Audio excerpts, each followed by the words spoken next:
तो दोस्तों नमस्कार, मैं हूं अनिल और रेसलिंग सुपर धमाल में आपका स्वागत है। तो दोस्तों रेसलमेनिया 41 में रोमन रेंस का एक बड़ा मुकाबला होगा। वो ट्रिपल सेट मुकाबले में सीएम पंक और सेथ रॉलिंस का सामना करने वाले हैं। दोस्तों आपको बता दें कि रेसलमेनिया के आयोजन में अभी थोड़ा सा समय है। रोमन को इसके पहले कुछ चीजें करने की सख्त जरूरत है और इस वीडियो में हम 3 बड़ी चीजों के बारे में बात करने वाले हैं जो रोमन रेंस को रेसलमेनिया 41 से पहले जरूर करनी चाहिए। इसलिए वीडियो के अंत तक बने रहें और अगर आप चैनल पर नए हैं सब्सक्राइब करने के बाद ऑल पर क्लिक करें क्योंकि ये फ्री है और यहाँ आपको हर प्रकार की रेसलिंग जगत से जुड़ी हुई तमाम जानकारी मिलती है और मिलती रहेंगी। इसलिए वीडियो को लाइक करें, शेयर करें, सब्सक्राइब करने के बाद ऑल पर क्लिक जरूर करें। तो दोस्तों बात करेंगे सबसे पहले कदम का। रोमन रेंस को रेसलमेनिया 41 से पहले जे उसो का आत्मविश्वास बढ़ाना चाहिए। जी हाँ दोस्तों, जे उसो रेसलमेनिया 41 में अपने करियर का सबसे बड़ा मुकाबला लड़ेंगे। वो वर्ल्ड हैवीवेट चैंपियनशिप के लिए गुंथर का सामना करेंगे। जे उसो का आत्मविश्वास पिछले कुछ समय में कम हुआ है। वो लगातार गलतियां करते जा रहे हैं और जिमी उसो ने जे को मोटिवेट करने की कोशिश की लेकिन वो उतने सफल नहीं हुए।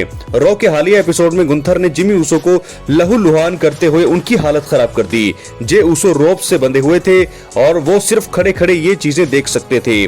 जे का आत्मविश्वास पहले ही कम था और अब उनके जुड़वा भाई की इस तरह हालत खराब होने से उन पर ज्यादा दबाव आ गया है। रोमन रेंस को रेसलमेनिया 41 से पहले अपने भाई जे को एक बार कन्फ्रंट करना चाहिए। उन्हें रेसलमेनिया जैसे बड़े स्टेज पर सिंगल स्टार्स के रूप में दबाव हैंडल करने के बारे में जे को बताना चाहिए और उन्हें मोटिवेट करना चाहिए। इससे जे उसो को बहुत ज्यादा मदद मिलेगी। तो दोस्तों क्योंकि रोमन रेंस एक बहुत बड़े स्टार हैं, 10 बार वो रेसलमेनिया को मेन इवेंट कर चुके हैं और ऐसे में वो जो है बता सकते हैं जे उसो को कि किस प्रकार रेसलमेनिया के मंच पर दबाव को हैंडल किया जाता है, क्योंकि इस समय बहुत ज्यादा उनका आत्मविश्वास गिरा है जे उसो का। जिस प्रकार हमने देखा कि रॉ में किस प्रकार जिमी उसो की हालत खराब हुई, उससे तो और भी ज्यादा उनकी जो मोटिवेशन है कम हुई होगी। तो यहाँ पर बहुत बड़ा काम होगा यहाँ पर रोमन रेंस का। बात करेंगे दूसरी चीज का, पॉल हेमन से फेवर और सीएम पंक की और झुकाव पर रोमन रेंस को सवाल करने चाहिए पॉल हेमन से। जी हाँ दोस्तों, रोमन रेंस ने पिछले कुछ समय में एक चीज जरूर नोटिस की है कि पॉल हेमन का झुकाव सीएम पंक की ओर बढ़ता ही जा रहा है। जब रोमन रेंस ने मेडिसन स्क्वेयर गार्डन में वापसी की तो उस समय सीएम पंक को पॉल हेमन उठने के लिए सहारा दे रहे थे।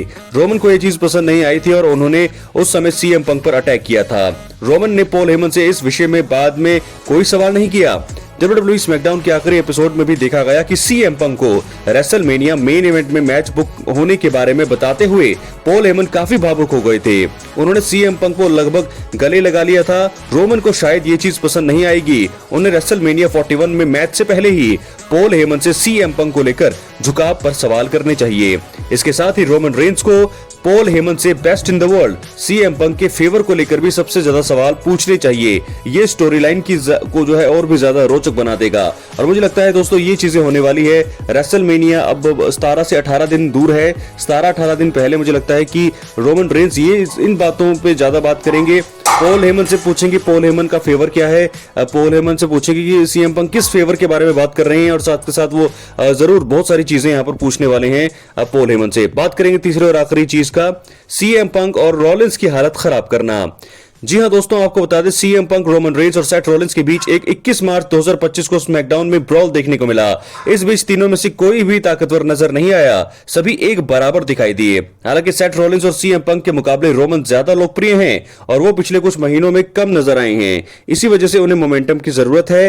रोमन रेंस को रेसलमेनिया 41 से पहले अच्छी तरह से मोमेंटम पाने के लिए सीएम पंक और सेथ रॉलिंस को आने वाले किसी एपिसोड में टारगेट करना चाहिए। उनका दोनों ही दुश्मनों के खिलाफ पलड़ा भारी रहना चाहिए। इससे न सिर्फ मैच हाइप होगा बल्कि रोमन रेंस बेहतर नजर आएंगे।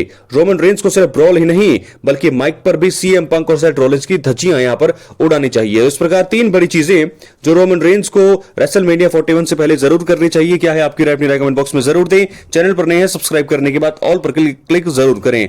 तो दोस्तों बहुत सारी चीजें रोमन रेंस कर सकते हैं। अब रेसलमेनिया के आयोजन में 16 से 17 दिन बचे हैं। साल का सबसे बड़ा शो होता है रेसलमेनिया और WWE का सबसे बड़ा मेगा इवेंट जो अप्रैल ट्रायल में होता है। तो ऐसे में 16 से 17 दिन बचे हैं, यहाँ पर देखना होगा कि किस प्रकार यहाँ पर अपना काम करते हैं, किस प्रकार हेल्प करते हैं वो जे उसो की भी, जिमी उसो की भी, और साथ साथ कैसे मोटिवेट करते हैं अपने भाई को। और दोस्तों वहीं आपको बता दें कि रॉ के एपिसोड में जिमी उसो की हालत खराब हो गई है। गुंथर ने उनके ऊपर जानलेवा हमला किया, उनका मुंह खून से लथपथ हो गया था और जे उसो को द रिंग जनरल ने रोप पर बांध दिया, और इसी कारण से मुझे लगता है कि जिमी उसो को वो बचा नहीं पाए। जिमी ने भी नहीं सोचा होगा कि इतना बुरा हाल वर्ल्ड हेवीवेट चैंपियन द्वारा उनका किया जाएगा। अब आलम यह है कि फैंस को जिमी की चिंता है। इस वीडियो में दोस्तों हम उन 3 चीजों के बारे में बात करने वाले हैं जिनसे संकेत मिल रहे हैं कि साफ जिमी रेसलमेनिया 41 से बाहर हो गए हैं। सबसे पहला संकेत है कि रॉ में गुंथर के हमले में कुछ हफ्ते के लिए बाहर हो सकते हैं जिमी उसो। गुंथर द्वारा जिमी उसो के ऊपर घातक हमला किया गया, इतना खून बहते हुए शायद ही पहले कभी रिंग में उन्हें देखा है किसी ने। आपको बता दें कि गुंथर ने अपने सभी खतरनाक मूव लगाकर उनको जो है जिमी उसो को धराशायी किया। चौंकाने वाली बात यह रही कि गुंथर ने जिमी उसो की हालत मैच के बाद खराब की। हो सकता है कि अब वो कुछ हफ्तों के लिए टीवी से बाहर हो जाएं। ऐसा होने की सिचुएशन में रेसलमेनिया 41 से उनका बाहर होना अब निश्चित लग रहा है। रेसलमेनिया के आयोजन में अब बस कुछ ही हफ्ते बचे हैं, तो ऐसे में 10-15 दिन पहले ही जिमी उसो की ऐसी हालत खराब होना शायद उन्हें रेसलमेनिया 41 से बाहर का रास्ता दिखा रहा है। बात करेंगे दूसरी चीज का, जे उसो अब अपनी चीजें जो है खत्म कर सकते हैं। दोस्तों एक और संकेत है जिसकी वजह से लगता है कि जिमी उसो रेसलमेनिया 41 से बाहर हो चुके हैं। स्टोरी के हिसाब से देखा जाए तो जिमी उसो ने अपना काम कर दिया है। अब वो बाहर हो जाएंगे तो फिर जे उसो को फायदा होगा। वो अकेले ही गुंथर का सामना अपने भाई का बदला लेने के लिए करेंगे।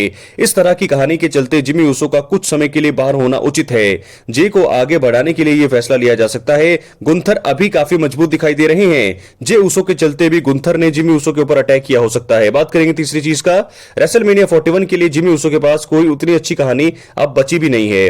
WWE ने दोस्तों अचानक जिमी उसो को गुंथर और जे उसो की स्टोरी से जोड़ दिया। यह चीज किसी को समझ नहीं आई होगी। अगर देखा जाए तो सच में जिमी उसो के पास इस समय की कोई भी दिशा जो है रेसलमेनिया 41 के लिए नहीं है। स्मैकडाउन में सभी का अपना अपना स्टोरी लाइन है और उन पर फोकस है।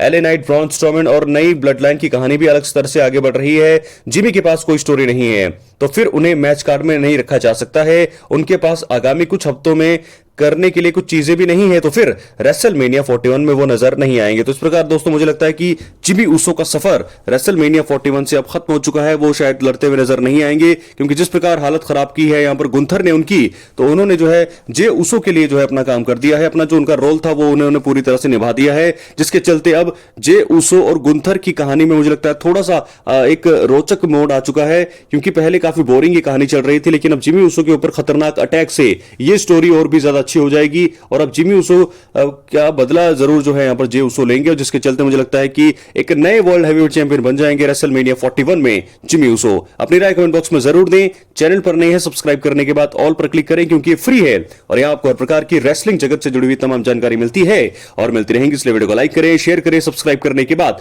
ऑल पर क्लिक दोस्तों जरूर करें। रेसलमेनिया जो है अब बहुत ही ज्यादा नजदीक है, तो तमाम जानकारी के लिए एक्टिव रहें चैनल पर। लाइक, शेयर, सब्सक्राइब करने के बाद ऑल पर क्लिक करें। मिलते हैं अगली वीडियो में, तब तक के लिए दोस्तों बहुत बहुत धन्यवाद।